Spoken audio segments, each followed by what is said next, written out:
Assalamualaikum बच्चों, I hope you all are doing great. In this video we are going to discuss composition of different dental materials. Dental materials आपने lectures सारे ले लिए होंगे. Dental amalgam, dental gypsum, dental waxes, cements, impression materials, बहुत सारे materials हैं. ठीक है, डेंटल मटेरियल के सारे लेक्चर्स अपलोडेड हैं. मैं प्लेलिस्ट भी यहाँ पर मैं आपको शो कर देती हूँ. ठीक है, तो ये रही इसकी डेंटल मटेरियल्स की प्लेलिस्ट. आप जो है क्या नाम है, प्लेलिस्ट पे आप देखो, आपको बहुत सारी वीडियोस मिलेंगे. आई गेस 100+ लेक्चर्स हैं डेंटल मटेरियल्स के. सो आप सारे लेक्चर्स जो है अच्छे से समझ सकते हैं, पढ़ सकते हैं. In this video we are going to discuss just composition. ठीक है, अब सिर्फ कॉम्पोजिशन डिस्कस करने का क्या मकसद है, तो वो मैं आपको बताती हूँ कि एट दी एंड जब आप रिवीजन करने बैठते हैं फॉर वाइवा, क्योंकि वाइवा का most important and most frequently asked questions ही यही होते हैं डेंटल मटेरियल्स में से, कि कॉम्पोजिशन बता दें, डेंटल वैक्सेस की कॉम्पोजिशन बता दो, डेंटल जिप्सम की, अच्छा अमेलगम की कॉम्पोजिशन बता दो. तो ये जो कॉम्पोजिशन वर्ड है ना, तो समझो डेंटल मटेरियल्स के ऊपर परफेक्टली सूट करता है, not only in viva but in theory too. ठीक है, तो कॉम्पोजिशन बहुत इंपॉर्टेंट है. अब आपने नोट्स बनाए हुए, आप अपने लेक्चर्स लिए हुए हैं, तो क्या at the time of revision कि आप कॉम्पोजिशन के लिए अलग अलग से पेजेस खोल रहे हो, टर्न कर रहे हो, देख रहे हो कि कहाँ पर आपको किसकी कॉम्पोजिशन मिलेगी, या आप बुक खोल रहे हो, क्योंकि मोस्टली कॉम्पोजिशन के चार्ट्स बने हुए होते हैं बुक में. ठीक है, तो आपको बुक खोलनी पड़ रही है. सो इट्स बेटर कि आपने एक जगह पर सारे डेंटल मटेरियल्स जो जो यूज़ होते हैं, जो जो बुक में चैप्टर्स मेंशन हैं, जो जो मटेरियल्स मेंशन हैं बुक में, आप उनकी कॉम्पोजिशन को एक जगह लिख लें और एक जगह उनको बैठ के रिवाइज़ कर लें. रिवीजन में भी आपकी हेल्प होगी और लर्निंग में भी हेल्प होगी. So in this video we are going to just discuss in detail about the composition of dental materials. ठीक है, before moving to the lecture, सबसे पहले आप लोगों से यही रिक्वेस्ट है कि अगर आप लोग फर्स्ट टाइम वीडियो को देख रहे हैं, तो आप लोग काइंडली जो है चैनल को सब्सक्राइब करें, लाइक करें, शेयर करें. एंड सबसे बड़ी बात ये कि लेक्चर्स को लें, देखें. सही है, डेंटल मटेरियल्स एक ऐसा बहुत ड्राई सा एंड रफ सा सब्जेक्ट है, लेकिन इंशाल्लाह लेक्चर्स लेने के बाद आपको बहुत आसानी होगी, बुक खोलने की भी इवन नीड नहीं होगी. ठीक है, जो लोग बच्चे मेरे साथ लेक्चर्स ले रहे हैं फर्स्ट डे से, तो उनको आइडिया हुआ होगा कि आफ्टर कवरिंग माई लेक्चर्स आप लोगों को बुक भी रीड करने की ज़रूरत नहीं पड़ती. ठीक है, तो आप लोगों से यही रिक्वेस्ट है कि लेक्चर्स लें, देखें, इनको लाइक करें, शेयर करें एंड सब्सक्राइब करें. सो स्टार्ट करते हैं डेंटल मटेरियल की कॉम्पोजिशन. सबसे पहले हम करेंगे यहाँ पर डेंटल जिप्सम. ठीक है, डेंटल जिप्सम एज सच तो इसकी कोई कॉम्पोजिशन नहीं है. यहाँ पे मैं ये रख देती हूँ. डेंटल जिप्सम की हमारे पास एज सच तो कोई क्लासिफिकेशन नहीं है, सॉरी कॉम्पोजिशन नहीं है. लेकिन आपको इतना याद होना चाहिए कि डेंटल जिप्सम में हमने पढ़ा था कि कैल्शियम सल्फेट डाइहाइड्राइड होता है. ठीक है,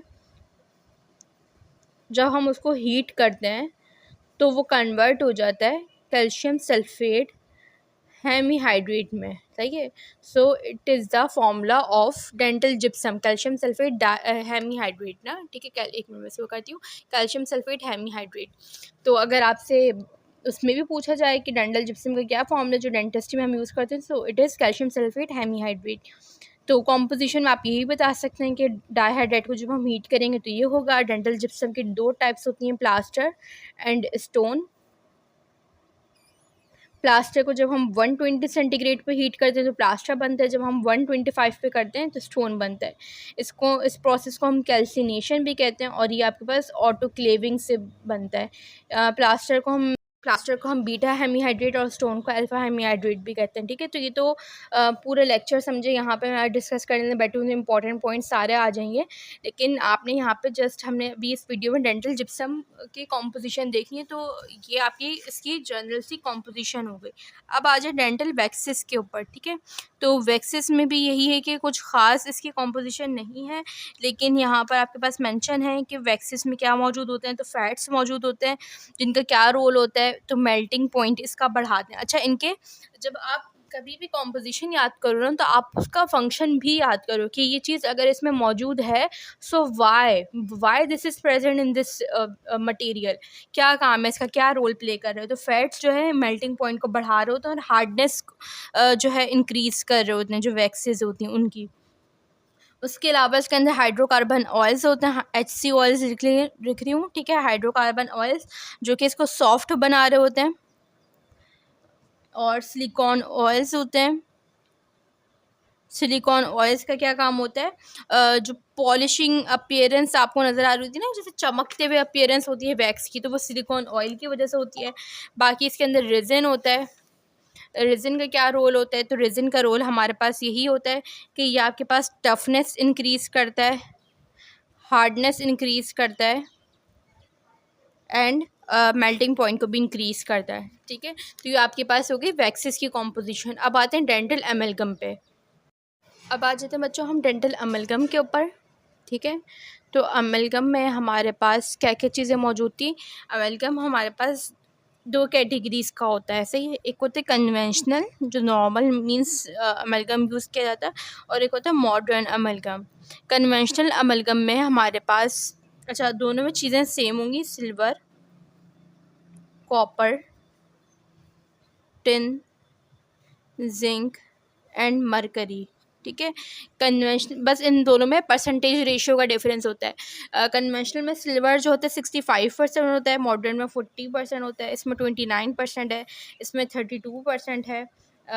ये 6% होता है टेन, और ये 30% होता है, और ये दोनों सेम होते हैं 2 और 3। ठीक है, तो ये तो हो गई आपके पास अमेलगम की क्लासिफिकेशन। अब आ जाते हैं हम किसके ऊपर। मुझे अब आप लोग बताएं कि आप लोगों ने क्या करना है, इम्प्रेशन मटेरियल्स करना है या एक्रेलिक वगैरह करना है।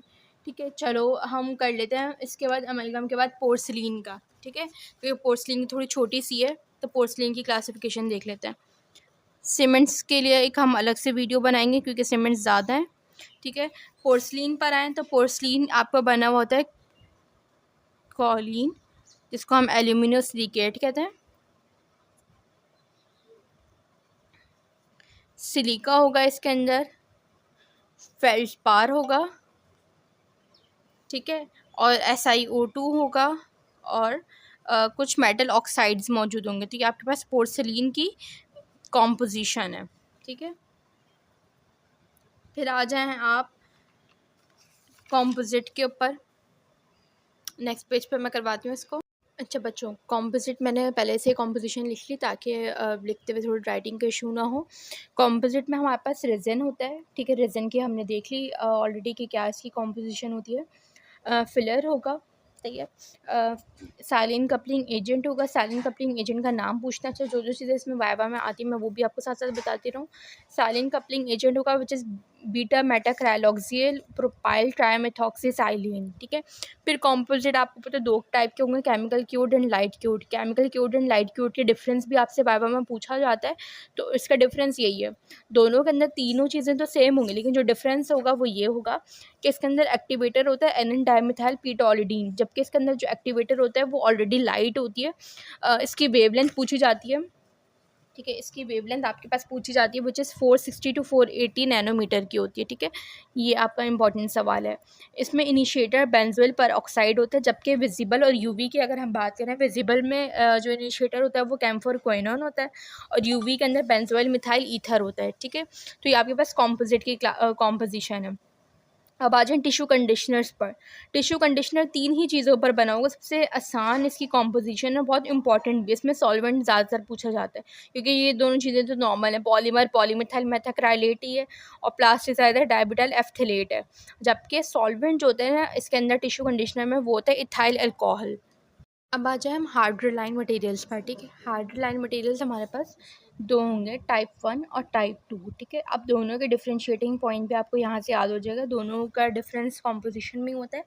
इसमें जो पॉलीमर होते हैं वो होता है पॉलीमिथाइल मेथाक्राइलेट, इसमें जो पॉलीमर होता है वो होता है पॉलीइथाइल मेथाक्राइलेट। ठीक है, ये मिथाइल और ये इथाइल। ठीक है, मोनोमर है इसमें मिथाइल मेथाक्राइलेट और इसमें ब्यूटाइल मेथाक्राइलेट। ठीक है, इसमें मिथाइल है और इसमें ब्यूटाइल है, बाकी तीनों चीज़ें सेम है। Initiator benzoyl peroxide, activator N dimethyl p toluidine, and plasticiser is dibutyl phthalate. ठीक है, तो अगर आपसे हाइड्रोलाइन मटेरियल्स की कॉम्पोजिशन बोलें, टाइप 2 की कॉम्पोजिशन बता दें, तो आपको याद होना चाहिए कि टाइप 2 की क्या है, टाइप 1 की क्या है। और अगर दोनों के डिफरेंस पूछना है टाइप 1 टाइप 2 में क्या डिफरेंस होता है, तो सो यू जस्ट से के दोनों में पॉलीमर और मोनोमर का डिफरेंस होता है। उसमें मिथाइल मेथाक्राइलेट है, इसमें ब्यूटाइल मेथाक्राइलेट है, और इसमें PMM है, इसमें पॉली EM है। ठीक है, इथाइल मेथाक्राइलेट है। अच्छा, अब हम देखने लगे हैं एक्रेलिक की कॉम्पोजिशन। एक्रेलिक में वही हमारे पास दो चीज़ें हैं, क्या पाउडर होता है और लिक्विड होता है। पाउडर की कॉम्पोजिशन क्या होती है, इसमें पॉलीमर होगा पॉलीमिथाइल मेथाक्राइलेट, इनिशिएटर होगा बेंजोइल पेरोक्साइड एंड पिगमेंट्स होते हैं सॉल्ट्स ऑफ कैडमियम जो कि इसको पिंक कलर दे रहे होते हैं। ठीक है, तो ये आपसे क्वेश्चन पूछा जाता है कि एक्रेलिक में जो पिंक कलर होता है वो किस वजह से होता है, तो आपने जस्ट सिंपली कहना है कि पिगमेंट होता है सॉल्ट्स ऑफ कैडमियम, इस वजह से होगा। लिक्विड मिथाइल मेथाक्राइलेट होगा activator N dimethyl p toluidine inhibitor hydroquinone cross linking agent ethylene glycol dimethacrylate. तो एक्रेलिक की कॉम्पोजिशन हो गई पाउडर की भी और लिक्विड की भी। अब एक्रेलिक आपको पता है दो टाइप्स का होता है, एक होता है सेल्फ क्योर्ड एक्रेलिक और एक होता है हीट क्योर्ड एक्रेलिक। तो दोनों की कॉम्पोजिशन देखते हैं और दोनों की कॉम्पोजिशन में क्या डिफरेंस होता है, या आपसे ये पूछा जाता है कि difference between heat cured and self cured acrylic, तो वो कैसे आपने डिफाइन करना है। हीट क्योर्ड एक्रेलिक और सेल्फ क्योर्ड एक्रेलिक के क्या डिफरेंस है आपके पास, वही सेम पाउडर एंड लिक्विड में हम इसको कैटेगराइज करेंगे। पाउडर में आपके पास पॉलीमिथाइल मेथाक्राइलेट है और इसमें भी पॉलीमिथाइल मेथाक्राइलेट है, इसमें इनिशिएटर बेंजोइल पेरोक्साइड, इसमें भी इनिशिएटर बेंजोइल पेरोक्साइड। अभी तक कोई डिफरेंस नहीं नज़र आया। इसमें प्लास्टिसाइज़र है डाइब्यूटाइल एफ्थलेट, जबकि यहाँ पे प्लास्टिसाइज़र नहीं होता सेल्फ क्योर्ड में। इसमें पिगमेंट्स होते हैं सॉल्ट्स ऑफ कैडमियम और इसमें ओपेसिफायर्स होते हैं titanium dioxide and zinc dioxide. ठीक है, पाउडर के बाद आ जाएँ आप लिक्विड पे। लिक्विड आपके पास मोनोमर मिथाइल मेथाक्राइलेट है, इसमें भी मोनोमर मिथाइल मेथाक्राइलेट है। Cross linking agent ethylene glycol dimethacrylate, इसमें भी क्रॉस लिंकिंग एजेंट होता है, इसमें भी इनहिबिटर होगा विच इज़ हाइड्रोक्विनोन, इसमें भी होगा। जबकि सेल्फ क्योर्ड के अंदर एक्टिवेटर होता है एन डाइमिथाइलपिटोलिडीन और इसमें एक्टिवेटर नहीं होता। तो it is a differentiating point कि आपने कहना है कि हीट क्योर्ड एक्रेलिक और सेल्फ क्योर्ड एक्रेलिक में क्या डिफरेंस है। इनके पाउडर में डिफरेंस है कि एक में जो है आपके पास प्लास्टिसाइज़र होता है, एक में नहीं होता। एक में पिगमेंट्स होते हैं और एक में ओपेसिफायर्स होते हैं।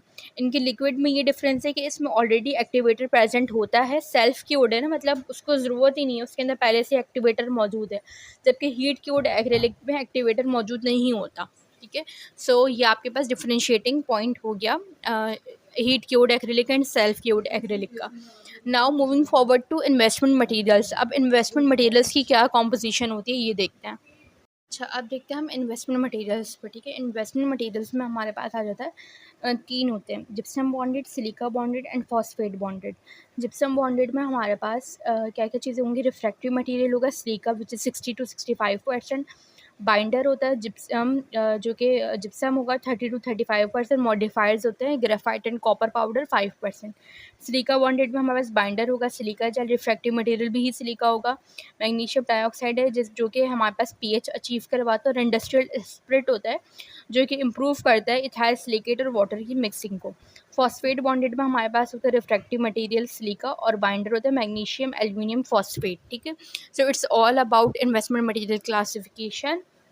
अभी तक हमने सारे जो जो डिफरेंट मटेरियल्स थे उनकी कॉम्पोजिशंस देख ली। अब हम नेक्स्ट वीडियो में अपने देखेंगे किसकी, इम्प्रेशन मटेरियल्स की और सीमेंट्स की कॉम्पोजिशन।